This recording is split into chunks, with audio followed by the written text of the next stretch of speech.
Şeýleler soňky ýyllarda Türkmenistanyň iri halkara sport ýarışlarynyň we sportuň durly gönüşleri boýunça dünýä çempionatlaryna geçirilýän merkezine öwürlen önelläp, munyň halkara giňişligine ýurdumynyň sagdyndan we ruhubynetliň ýurdu hükmündäki derejesini hassa pogtulanyr ony belediler. Bu bolsa garaşsyz hemişeli bir tarap otamynyň dünýä derejesindäki sport aglynyň hassa belinde götürmegini üpjüne diýip çykyşyny aýtdylar.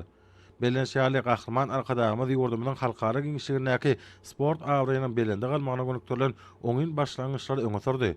Häzirki döwürde şol başlangyçlaryň hormatly prezidentimiziň parasatly başlanmagyna ýokary derejede amala aşylmagy bilen Türkmenistan halkara ähmetli sport ýarışlarynyň ýygydygy geçirilýän merkezine urly. Häzirde çene geçirilen ähmetli 23 böli halkara sport ýarışlary we 11-nji fevralda Aziýa Futbol Konfederasiýasynyň 2-nji Çempionlar Ligasynyň 8-den 1 finalynyň çäklerine Aşgabatda geçirmegi bellenen Arkada we Al-Nasr futbol toporlarynyň duşugy da munyň aýdy misalydyr. Çünki ýurdumyzda halkara derejeli şeýle sport ýarışlaryny geçirmek üçin gahryman arkadaşymyzyň we arkadaly gahryman terdarymyzyň ýygy derli gollaw hemaýatlary arkaly hemme zerur mümkinçilikler we şertler döredildi diýip çykyşyny aýtdylar. Arkada we Al-Nasr toporlarynyň Aşgabat duşugy Aziýa sporty we Aziýa futbolu üçin ören möhüm duşukdyr. Şeýle duşuň Aşgabatda geçirmegi aýratyn wagtnama münasipdir. Aşgabat şehri ötüşi, öňden görüjüligi we buýsunjy alamatlanýar. Duşuň geçirijek Olimpiya stadionu bolsa, diňe bir sport tesisat bolman, eýsem geljek bekbetli has uly giň we toplumyň häsiýeti eýedir. Metbuat maslahatynyň arkada futbol topory Türkmen futbolunyň buýsunjy we geljegi diýilip atlandyrylmagyny uralyp, gahryman arkadaşymyzyň başlangyjy bilen döredilen bu topor onuň gazanan üstünlikleri barada da durulup geçirildi.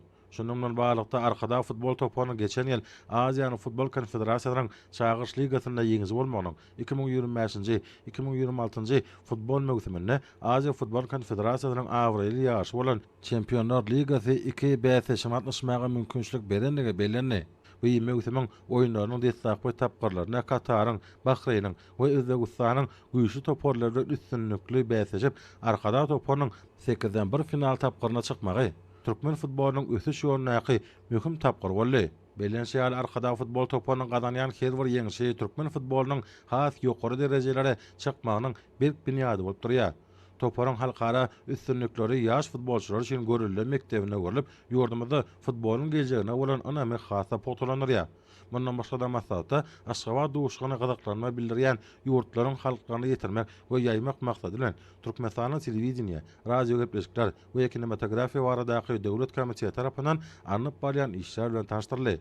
Şunun bilen baglanykda Aziýa Futbol Konfederasiýasynyň resmi saýtyna aqym maglumatlaryna görä, arkada bilen Al-Nasr futbol toporlarynyň oýuny gün ýaýlymda görkezmek üçin 168 sany döwletleri 39 sany media ulgamlaryny görkezmek hukuklarynyň bardy hakyna beýan edilýänligi şoňa görä bu teleýaýlymlaryň köpüsiniň gün alyp görkezmegine garaşylýan gaýdyrly. Bulardan başga da metbuat maslahatyna futbol duşugyny edaşa ýurtlaryň media giňişligine mahabatlandyrmak boýunça işleriň anyp barýanyny barada durulup geçirildi. Bu wagtda sport metbuatynyň halkara assosiasiýasy hemde sport metbuatynyň halkara assosiasiýasynyň Aziýa birleşigi bilen halmatdaşlyk üstünlikli anyp barýar. Bu eýem bir näçe makalalar bu halkara sport guramalarynyň resmi habarlar saýtlaryna üstünlikli ýerleşdirildi.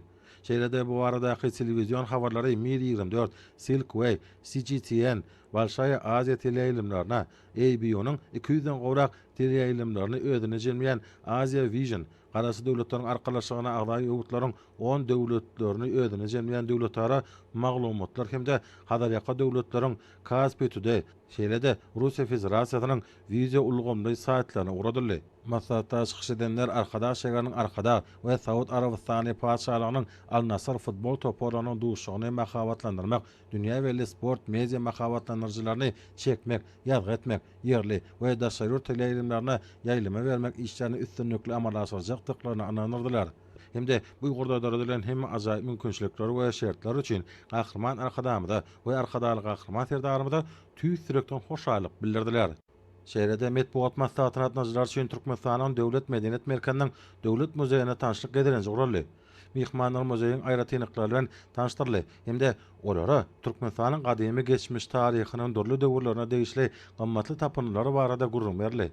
muzeyin Marguş döwletine başlanan bölümine Goňur tepeden tapylan daşdan, mermerden, bürünçden, kümüşden, keramikadan ustatlyk bilen ýasalan önümler görkezilýär. Günorta Türkmenistanyň şäherlerine gadimetde kuwwatly döwletleriň biri bolan Parfiýa döwletiniň dören ýeri hasaplanýan köne we täze Nusoy galalaryndan tapylan täsin tapynylar toplamy muzeýim Parfiýa dagyny bildirýär.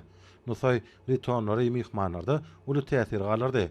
Mihmanlar bular barada aýratyn gowunç bilen belläp, Türkmenistanyň täsin galarjy medeni ojaklary bilen tanışmaga döredilen şeýle ajaýyp mümkinçilikler hemde türkmen topragyna bildirilen uly mihman söýle üçin türkmen halkynyň milli lideri Gahryman Arkadamyda we Arkadaly Gahryman Serdalymyza hoşallyk bildirdiler.